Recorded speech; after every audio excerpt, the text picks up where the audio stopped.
No intervalo de um colégio, um garoto chamado Rentaro se declara para Asaka, uma menina pela qual estava interessado. A princípio ela corresponde, estando inúmeras qualidades do rapaz, porém ela vira o rosto e diz que só de pensar em namorar com ele se sente enojada, isso parte o coração dele. Afinal, tudo estava correndo muito bem até ela dizer isso. Ela então sai correndo e o deixa para trás. Nisso o garoto fica triste, achando que não conseguiria superar mais essa rejeição. No dia seguinte, seu amigo genérico tenta fazê-lo se animar um pouco, porém não consegue muito êxito nessa empreitada. Então ele pergunta quantas rejeições consecutivas ele já tomou até o momento, mas Rentaro estava com o coração partido demais para responder uma pergunta tão insensível. O amigo a diz que só não se importa de fazer esse tipo de pergunta porque não vai mais vê-lo daquele dia em diante. Bem, ele diz que com sua última rejeição foram um total de 100, e o amigo se mostra impressionado com o psicológico forte do garoto, zombando de Rentaro e chamando de herói do flerte. Porém ele diz que esse título não condiz com ele, afinal não consegue nada com as garotas. Bem, levando em consideração que ele tomou 100 horas, o amigo o questiona sobre quando foi a primeira vez que se declarou. Nisso vem à mente de Rentaro uma lembrança de quando tinha 8 meses. Ao ouvir isso, o amigo o zomba ainda mais, chamando de monstro do flerte. Porém Rentaro já se lembra que naquela época foi rejeitado. Surge nele uma forte vontade de conseguir uma namorada para darem as mãos e ele poder sentir o coração dela batendo. Então o amigo fica confuso sobre por que Rentaro é tão rejeitado, e seu amigo tem boa aparência, além de ir bem nos estudos e no esporte. Fora que Rentaro também é bastante popular entre todos. Nisso ele estranha o amigo e questiona se ele estaria interessado nele, mas seu amigo apenas responde para ele se cuidar e não morrer ainda no ensino médio, mesmo que bata seu recorde de rejeições. Após essa conversa, Rentaro se sente mal e vai até o templo do amor implorar para Deus lhe conceder uma namorada no ensino médio, para assim conseguir ter uma vida de estudante mais feliz. Então ele ouve uma voz misteriosa que diz que irá ajudá-lo quanto a essa questão. Ao olhar para a superfície da mesa de oferendas, nota o rosto de um homem, mas o confunde com um ladrão de oferendas. Então o homem diz que na verdade é o deus daquele santuário e tenta tranquilizar o garoto, dizendo que está predestinado que ele encontrará a garota perfeita no ensino médio. Mas ele fica confuso e questiona se essa garota realmente era para ele. Então, ao ouvir Deus descrevendo a garota como gostosa, Rentaro interpreta aquilo como algo de comer literalmente. Então o deus do amor diz a ele que está falando da garota predestinada, ou seja, seria a pessoa escolhida para ele assim que nasceu, sendo ela seu par romântico ideal. Então Rentaro demonstra interesse em saber mais sobre o que estava falando. Então Deus explica que quando almas gêmeas se encontram, ambas sentem um choque envolver seus corpos, e esse sentimento dá origem a uma paixão incontrolável. Porém ele pede para o garoto tomar cuidado, pois só as mulheres sentem isso instantaneamente, já os homens vão gostando da pessoa aos poucos. Nisso Rentaro repete o que estava dizendo. Isso deixa Deus bravo, afinal de contas o cara estava parecendo um papagaio. Ele então se desculpa. Deus diz que precisam agilizar a explicação pois tem pouco tempo de episódio. Então voltam ao assunto rapidamente. Então conta que almas gêmeas são destinadas a se conhecerem em um momento específico de suas vidas. Rentaro indaga se Deus fala que nem todo mundo deve ter uma alma gêmea, pois existem pessoas que ficam solteiras para sempre. Isso iria contra o que Deus estava falando. Porém ele explica que há realmente pessoas que não possuem alguém predestinado, e revela que ter alguém predestinado não é para todos, era algo restrito a sortudos. Rentaro entende a explicação, mas questiona se realmente irá achar sua alma gêmea no ensino médio. Deus afirma que sim e vai além. Revela que Rentaro irá achar um total de 100 pessoas predestinadas. Haja potência. Ele então fica feliz, mas logo fica receoso de que tudo poderia não ser verdade. Então Rentaro pergunta se pode atear fogo naquele santuário se ele estiver mentindo. Deus acaba tendo suas sobrancelhas cortadas nesse contexto também. Então um mês se passa após o ocorrido, e Rentaro vai até a cerimônia de admissão do seu colégio. Mas no caminho até a sala, ele esbarra em duas garotas e tenta se desculpar, até que uma delas fica brava e manda-o prestar atenção por onde anda. Então, quando os três se olham, uma conexão inexplicável ocorre no mesmo instante, fazendo com que ficassem confusos. Nisso Rentaro sente um choque tomando seu corpo e se pergunta se o deus do amor estava falando dessa sensação. Então fica pensando se essas duas garotas seriam suas almas gêmeas. Mas logo em seguida olha para baixo, pois em sua mente elas ainda não desconfiam do que acabou de acontecer ali. Então o garoto vai até as duas e estende suas mãos para elas, mas elas ficam tímidas com sua presença. A de cabelo rosa do nada se joga no chão e diz que torceu o pé, pedindo para ele levá-la até a enfermaria. Nisso Rentaro pergunta se ela estava muito machucada e se sente um lixo por ter ferido sua alma gêmea no primeiro contato que tiveram. Ao ver isso, a garota de cabelo rosa fica encantada com a preocupação dele. Afinal ela é uma completa estranha e mesmo assim Rentaro está se sentindo culpado de tê-la machucado. Bem, a outra se sente com ciúmes de ver aquela interação entre os dois e diz que também torceu o pé. Nisso Rentaro começa a se desesperar quando percebe que a situação era pior do que imaginava. Mas ao vê-lo se autopunindo, as garotas se levantam no mesmo instante para impedi-lo de continuar. Então Rentaro pergunta se elas não tinham torcido o pé, e elas voltam a se jogar no chão fingindo estarem com dor. Bem, ele carrega as duas até a enfermaria, mas no caminho sente que ele é quem está sendo carregado por elas. Então a garota de cabelo rosa se espreme ainda mais em Rentaro com a desculpa de que precisa se equilibrar mais. Então a outra garota briga com ela, dizendo que assim ela é quem iria se desequilibrar. Nisso as duas grudam nele juntas, deixando-o desacreditado daquilo estar ocorrendo com ele. Então ele diz que deveriam ir logo para a enfermaria. No caminho, finalmente se apresenta, afinal toda aquela situação impediu isso. Elas se apresentam como Inda Karani e Anazono Akari, ambas todas da mesma faixa etária que ele. Porém as garotas fazem isso falando todas ao mesmo tempo, e ele pede para elas falarem uma por vez. Bem, duas garotas aparecem cruzando o caminho deles e conversam a respeito de uma tal simpatia do amor que existe naquela escola. Falam que lá tem um campo com trevos rosa no pátio, e a história diz: se você se confessar entregando um trevo de 4 folhas encontrado por lá, com certeza a pessoa aceitará namorar com você. Ao ouvirem isso, o tornozelo das garotas melhora na hora, e elas contam que se lembraram que tem um compromisso. Bem, após a aula, Rentaro caminha pelos corredores da escola e diz que não imaginava que ajudaria o professor a procurar suas lentes de contato. Também não esperava que demoraria 4 horas para fazer isso. Isso foi algo negativo, pois queria falar com as garotas no fim da aula, mas acabou perdendo o momento para fazer isso. Só que ao olhar pela janela, vê as garotas lá embaixo procurando pelo trevo do amor. Isso o surpreende, pois elas estavam lá procurando por aquilo há 4 horas, assim como ele estava procurando as lentes com o professor. Vendo todo aquele esforço, questiona-se se isso seria para ele. Então Rentaro decide não ficar só olhando e vai até lá. Pergunta para Karane se está muito difícil achar o trevo de 4 folhas, e ela tenta desconversar dizendo que não estava procurando o trevo. Mas ele entende que a garota só estava com vergonha de admitir isso. Então pergunta onde está a Kari, e ela diz que a garota deve ter ido ao banheiro. Então, Rentaro muda de assunto e oferece uma bebida para Karane. Afinal, ela deve estar cansada de procurar o trevo. Mas a garota pergunta o motivo dele estar fazendo aquilo, e Rentaro entende que deve estar a incomodando, pois acabaram de se conhecer e ele não sai do pé delas. Nisso a garota fica em choque sem saber o que dizer. Então fala a primeira coisa que vem em sua mente. O caso, diz que ele é nojento ao ponto de dar ânsia de vômito. Porém aceita sua bebida para não desperdiçá-la. Então ela começa a se dirigir à saída e antes de partir, a garota agradece a bebida. Tudo isso depois de ter feito todo aquele escândalo. Pois é, temos uma tsundere. Após a garota ir embora, Kari aparece e pergunta o que Rentaro faz naquela escola a essa hora. Ele diz que percebeu elas procurando o trevo há muito tempo, então resolveu trazer algo para elas beberem. Ao estender a lata para pegar, Kari sente aquele choque novamente e diz que não conseguiria tomar aquela bebida sozinha. Então sugere que ele tome junto com ela. Em seguida, Kari acha que esse é o plano perfeito para ser mais íntima dele. Afinal, tomar uma bebida juntos é o mesmo que dar um beijo indireto nele. Porém seu plano vai por água abaixo, pois Rentaro tira do bolso uma lata de 190 ml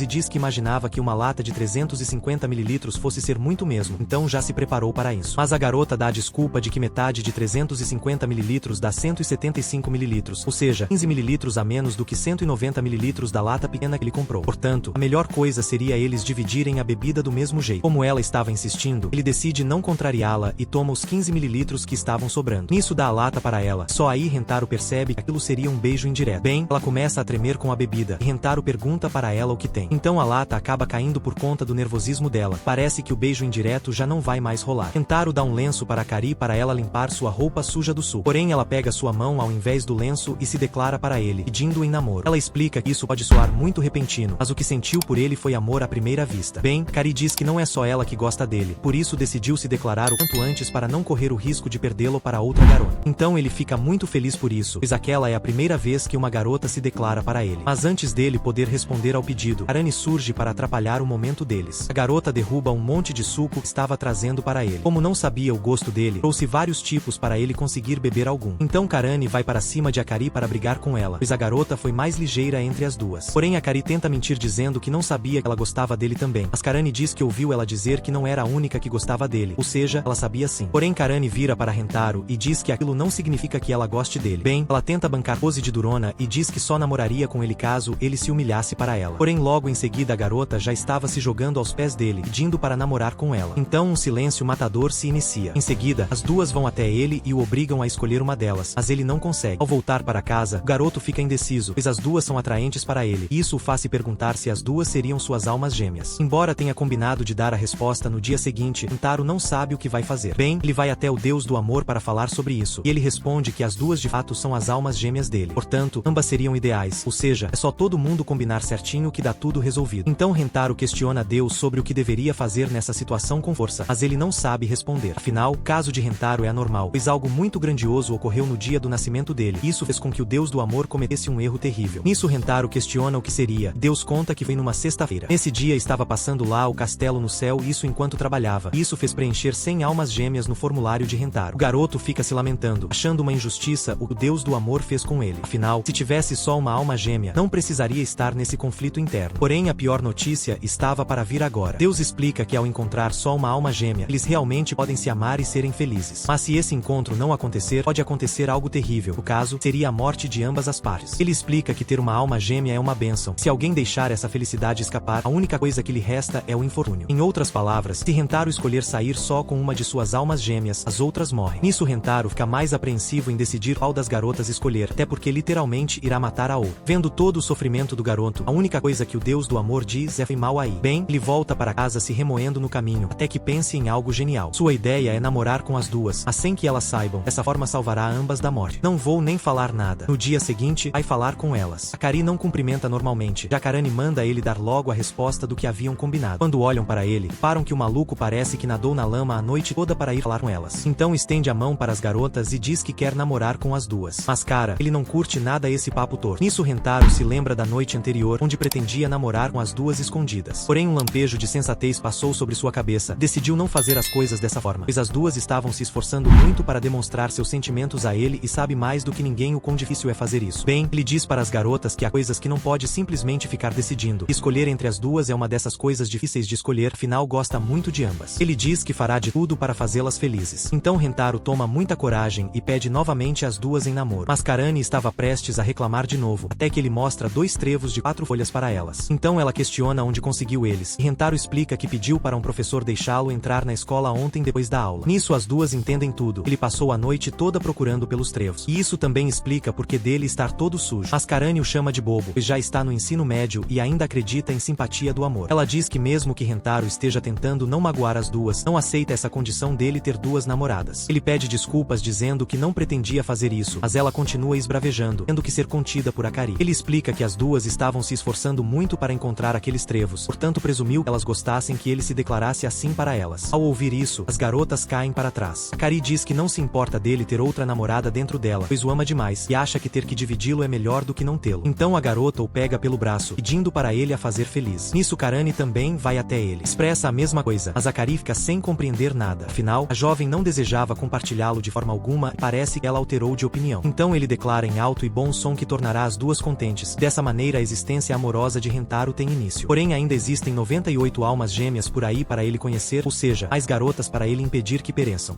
Em outro dia, após Rentaro descobrir que terá 100 namoradas em sua vida, ele para diante de um poste e conversa com ele. O rapaz comenta sobre o fim de suas tão frequentes rejeições, dizendo que finalmente conseguiu uma namorada. Além disso, ele também menciona que irá para a escola junto com ela naquele dia, algo que ele sempre desejou fazer. Nisso, as duas chegam e Karani questiona o fato dele estar falando com um poste. Porém ele inventa que estava apenas com a cabeça nas nuvens, pois agora ele possui um relacionamento como sempre quis. A garota se emociona com aquilo e tenta dizer que ele poderia conversar com ela caso estivesse se sentindo solitário. Porém, como toda boa tsundere, ela se interrompe no meio da frase, dando uma desculpa. Já Akari, a jovem vai até ele e segura sua mão, deixando Rentaro corado e descontrolado por estar segurando uma mão tão angelical como a dela. Akari, por sua vez, se lembra que 90% dos homens adoram ficar de mãos dadas com suas parceiras. Então ele pega a mão de Karani também. Embora ela tenha gostado daquilo, a garota afirma que está apenas o tolerando para ganhar a confiança dele e fazer algumas travessuras em seguida, como dar uma descarga elétrica no corpo dele. Nisso, o rapaz compreende que, além de masoquista, Karani também seria uma sádica elétrica. Mesmo tendo pensado coisas bem peculiares em sua mente, ela confessa que ama Rentaro e sente que está tendo o dia mais feliz de sua vida. Porém, esse sentimento é recíproco, pois Rentaro e Akari pensam o mesmo. No caminho, eles voltam a falar sobre como o clima está muito agradável, até que uma senhora aparece e os observa. Ela se impressiona com esses comentários, afinal não é comum ver a geração Z falando sobre o tempo. Nisso, Rentaro dá uma pausa para falar algo com elas, porém, ao chamar as garotas pelo sobrenome, Akari pede para ser chamada pelo primeiro nome, qual eu já estou chamando, no caso. Ele vivia chamando elas de Nazono e Inda, e ele fica todo envergonhado, mas faz um esforço e a chama de Akari. Nisso, ela retribui o chamando de Rentaro. Ao ver isso, Karani tenta pedir para chamarem ela pelo primeiro nome também, mas logo se acanha, e após se esforçar muito, ela o chama por Rentaro também, mas em seguida diz que não estava falando o nome dele. Então o rapaz fica sem entender nada e apenas a chama pelo seu primeiro nome também, que seria Karani. Após isso, eles seguem caminho chamando um ao outro pelo primeiro nome sem parar, até que eles entram na escola e já chamam a atenção de alguns alunos. Nisso, eles notam um aluno fugindo da vice-diretora. Então Akari explica que ela é muito rígida com as regras da escola e menciona que, se vir um aluno correndo pelos corredores, ela o perseguirá até o inferno só para capturá-lo. E realmente ela faz isso, pois o rapaz cai no chão ficando completamente vulnerável. Após pegar o aluno, Karani explica que a vice-diretora aplica um beijão de língua no mau elemento para que assim o aluno reflita sobre suas atitudes. Porém, o beijo não é normal, ele causa danos físicos severos no indivíduo. Como ela já foi do atletismo, é impossível escapar do seu ataque de beijo, por isso ela ganhou o apelido de Bruxa Sonica. Então Rentaro a compara com um monstro. Como eles estão falando de beijo, Akari aproveita e pergunta se Rentaro já beijou alguém, e ele responde que não. Afinal, elas duas são as suas primeiras namoradas que ele teve na vida. Nisso, elas se encaram e começam a disputar para ver quem será a dona do primeiro beijo dele. Na hora do intervalo, os três sentam juntos e Akari oferece um pouco da marmita para Rentaro, dizendo que foi ela quem preparou. Quando ele aceita, ela pega o garfo garfo para dar na boca dele, e após comer, ele elogia dizendo que essa foi a melhor omelete da galáxia. Nisso, Karane se sente preterida e pega um cookie para dar na boca dele também, porém ela erra e acerta o olho dele com o doce. Quando ele finalmente consegue comer os cookies, ele declara que esse é o melhor cookie da galáxia. Após isso, deixa Karane irritada, pois ela queria um elogio exclusivo para ela e não o mesmo da Akari. Ao ver que ele curtiu o lanche da Karane, Akari tira um chocolate de sua mochila e oferece para ele, mas quando abre a embalagem, ela nota que deixou as pontas do chocolate quebrar, por isso eles não conseguiriam pegá-los com as mãos. Akari se decepciona, pois queria dar na boca dele novamente. Então ela tem a ideia de colocar o chocolate em sua boca e servir para ele dessa forma. Mas ao notar o rosto dela muito próximo ao seu, Kentaro fica admirado com a beleza dela, e a garota acaba ficando com vontade de comer o chocolate também e começa a comê-lo, fazendo com que o rosto deles ficasse ainda mais próximos. Ao ver que estava ficando para trás, Karane tenta fazer o mesmo, mas acaba furando o olho de Kentaro novamente. Para piorar, o cabelo dela bate em seu nariz, fazendo com que ele espirrasse e quebrasse o chocolate que estava comendo com Akari. Então Karane questiona se ele está resfriado, pois notou ele com os olhos vermelhos. Para curá-lo, ela tem a ideia de fazer ele passar o resfriado dele para ela, porém eles deveriam transmitir o resfriado pela boca. Mas quando a garota estava para beijá-lo, Akari entra no meio dos dois e diz que eles não têm certeza de que Kentaro está resfriado mesmo, e ela afirma que precisam verificar a temperatura dele antes. Porém, ela explica que para fazer isso deverá beijá-lo, e explica que essa é uma tradição de sua família. Mas Karane entra no meio dizendo que o correto é ela fazendo uma respiração boca a boca, ou seja, no final, o que as duas desejam mesmo é beijá-lo primeiro. Então Karane o joga no chão e tenta segurar Kentaro para poder fazer uma respiração boca a boca nele. Porém, ao ver isso, Akari golpeia a garota com os seios, a mandando para longe. Nisso, ele pede para as duas se acalmarem e fica sem entender o porquê delas duas estarem tão estressadas. Então ele cai na real e pergunta se elas querem beijá-lo. Afinal, as duas não estão nem se esforçando para disfarçar. Porém, elas tentam negar, e Kentaro fica surpreso por elas terem ido tão longe apenas para poderem beijar um cara como ele. O rapaz acha aquilo doce demais e diz para as duas que elas deveriam ter mencionado isso antes. Então ele afirma que também quer beijá-las. Porém, Akari diz que eles deveriam decidir qual das duas garotas seria a primeira a beijá-lo. Karane reclama com a garota, pois ela tentou beijá-lo sem decidir nada antes. Nisso, Kentaro compreende o porquê delas estarem disputando e pede para as garotas deixarem essa questão para ele resolver, pois ele teria um plano perfeito na manga que estava aguardando justamente para o dia em que isso acontecesse. Então Karane o chama de ansioso, afinal ele já estava artando planos mesmo com o namoro tendo começado no dia anterior. Kentaro menciona que estava tão animado com o futuro deles que mal conseguiu dormir direito à noite. Por conta disso, ele passou a noite pensando em vários cenários e situações no relacionamento deles para assim estar preparado para fazer as duas felizes sempre. Ao ouvir isso, as garotas se derretem, pois, meu Deus, Kentaro as tem na palma da mão facilmente. Quanto a esse impasse do primeiro beijo, ele diz que o melhor a se fazer é deixar isso acontecer aos poucos, para que assim as duas o beijem em determinado dia, pois dessa maneira elas não saberão quem o beijou primeiro. Assim, as duas terão a mesma probabilidade de terem beijado antes da outra. Porém, Karane questiona a ideia dele, perguntando como elas poderiam evitar saber quem o beijou primeiro. Akari menciona que, se elas o beijarem em locais separados, Kentaro ainda saberá quem foi a primeira a beijá-lo. Porém, ele aparece com seu plano. No caso, ele pegou um dado, 2 MP3 e 2 máscaras, e ele entrega aqueles objetos para as garotas. Em seguida, elas deverão decidir onde ficarão. Então ele irá se virar de costas e colocar a música Meu Primeiro Beijo para tocar. Karane pergunta o porquê dessa música, e ele explica que, porque será o primeiro beijo deles, então a música combina com o clima. Com a música alta, ele não conseguirá perceber os movimentos delas quando elas estiverem se posicionando em seus lugares. Ele explica que elas devem jogar os dados para decidir qual lugar ficarão, e após ficarem prontas, elas deverão mandar uma mensagem para ele. Em seguida, ele irá jogar os dados e irá contar em segundos o número aleatório que ele obtiver. Então ele irá jogar o dado novamente, mas dessa vez apenas um deles. Em seguida irá colocar a máscara em seus olhos. Se o número do dado der ímpar, ele começará pela direita, mas se der par, ele irá pela esquerda. Assim, ele andará na direção delas e beijará cada uma. Em seguida, elas deverão esperar o número aleatório de segundos que Kentaro contou, pois assim elas não serão capazes de prever qual foi a sequência dos beijos. Após beijá-las, ele irá voltar para seu ponto de partida e irá contar em segundos novamente o número que sair nos dados. Então mandará uma mensagem para as duas para elas voltarem novamente a trocar de posições, para assim ele não descobrir qual delas foi quem ele beijou primeiro. Por fim, ele irá tirar o fone e a máscara, e assim todos não saberão quem o beijou, nem mesmo ele irá saber. Assim, todos viverão felizes para sempre. Akari exalta o plano logo de cara, o chamando de genial. Porém, Karane não gosta nem um pouco e afirma que esse plano tem muitas falhas onde eles poderiam trapacear. Afinal, os outros dois irão estar observando tudo. Mas ela não contava com a genialidade de Kentaro, pois ele também havia pensado em uma solução para esse problema. No caso, eles deverão prometer no dedinho que não irão trapacear. Por mais que esse plano fosse perfeito na cabeça dele, Karane o chama de idiota e diz que não tem como garantir que todos cumprirão com a promessa. Mas Kentaro reafirma que aquela é uma promessa de dedinho, ou seja, é coisa séria. Ele torna a promessa mais séria dizendo que quem a quebrar deverá comer 1000 agulhas. Karane o chama de inocente, mas no fim acaba aceitando fazer a promessa de dedinho. As duas juram por suas vidas que não quebrarão a promessa. O plano começa, e ao jogar os dados, Kentaro precisará começar beijando a garota que estiver à esquerda. Quando ele começa a ir na direção delas, Rentaro nota que ele não é capaz de saber a localização exata das garotas. Além do mais, ele também não consegue ter uma noção do quanto deverá se inclinar para beijá-las. Nisso, ele tem a ideia de tocá-las antes para ter essa noção. Porém, ao fazer isso, sua mão curiosa vai em uma das belezas de Akari. Por algum motivo secreto, ele consegue reconhecê-la só de encostar. Então a garota diz que não tem problema nele tocá-la e menciona que eles poderiam fazer algo ainda melhor. Ele vai até Karani e explica que precisarão recomeçar tudo de novo. Ela pergunta o que aconteceu, mas só a expressão deles diz tudo. Então eles começam a colocar o plano em ação novamente. Porém, o vento levanta a saia de Karani, e ao ver isso, um gato pula nela para brincar com a roupa íntima da garota. Porém, ao sentir aquilo, ela imagina que Rentaro estava atacando ela. Ainda piora, o gato começa a lambê-la. Nisso a garota aplica um quebra-nozes em Rentaro, fazendo ele ver estrelas. Em seguida, Karani pula nele e o enche de porrada, dizendo que ele deveria tê-la avisado antes de fazer aquilo, pois ela precisaria se preparar emocionalmente. Ele vai até Akari e diz que eles precisaram recomeçar o plano mais uma vez. Porém, eles tentam várias e várias vezes. Sempre acontece algo que os atrapalha, até que chega o fim da tarde. Rentaro fica desanimado, dizendo que beijar é algo muito mais complicado do que ele imaginava. Nisso, Karani afirma que um plano estúpido como esse não teria como dar certo. Porém, Akari contesta e dá a entender que o plano só não foi para frente por causa dela. Nisso, uma discussão se inicia, até que Akari diz que aquela tsundere maluca vive ferindo o seu Rentaro. Ao ouvir isso, Karani se irrita e diz que o Rentaro é dela. Porém, ele manda as duas pararem e afirma que a culpa de tudo aquilo estar acontecendo é dele, e se ele já tivesse dado seu primeiro beijo, elas não estariam brigando por isso. Então ele sai correndo, dizendo ser um namorado inútil e inexperiente. Mas elas vão atrás dele e questionam aonde ele está indo. Nisso, Rentaro chama pela vice-diretora, que ao ouvi-lo vai imediatamente até o local. Então ela começa a perseguir Rentaro. Quando ele menos espera, ele é capturado por ela, e a língua da vice-diretora começa a vir em sua direção. Porém, Arani atira de cima de Rentaro. Nisso, a senhora reclama e diz que a garota não deveria estar usando um canivete contra sua professora, pois isso é contra as regras. Porém, Arani afirma que dar beijo de língua nos alunos é imoral, isso sim é contra as regras. Akari abre a janela e faz chamar o inspetor da Secretaria de Educação, pedindo para ele vir dar um jeito naquela professora tarada. Ao ouvir isso, ela se espanta e diz que não pode perder o seu emprego, pois ela precisa do dinheiro para dar beijos de língua nos jovens acompanhantes que ela contrata. Nisso, ela foge fazendo um cosplay de filme de terror. As duas vão até ele e perguntam se o rapaz está bem. Akari questiona o porquê dele ter feito aquilo. Então ele explica que fez isso por amar as duas e querer que elas se deem bem. Diz que esse seu primeiro beijo pro causador de tanta briga entre elas, ele prefere jogá-lo no lixo apenas para não ver elas brigarem mais. Para evitar que ele desperdice o primeiro beijo com o lixo, nem gosta dele, as duas apontam uma para a outra e permitem que a outra beije ele primeiro, cada uma passando a vez para sua rival. Rentaro começa a refletir que, se elas são rivais, nenhuma delas iria querer que a outra passasse na frente. Elas concordam que esse tipo de sentimento existe, porém elas sabem que as duas o amam incondicionalmente. Ao ver isso, Rentaro abraça as duas e diz que há algo que eles possam fazer para resolver essa questão do primeiro beijo dele. No caso, seriam os três darem o beijo ao mesmo tempo. Ele explica que aquela foi a sua primeira ideia, na verdade. Porém, as duas iriam acabar se beijando de tabela. Por serem rivais, ele imaginava que as duas jamais aceitariam isso. Porém, ao ver que elas passaram a ser mais amigas, ele mudou de ideia e começou a cogitar colocar esse plano em prática. Então ele pega as duas pelas mãos e aos poucos elas vão aceitando. Começam a aproximar o rosto. Embora ele esteja beijando garotas, o espírito otaku de Rentaro ainda não saiu dele, e o cara começa a achar aquilo parecido com um ritual de invocação de OVNIs. Então eles finalmente conseguem dar o primeiro beijo triplo deles.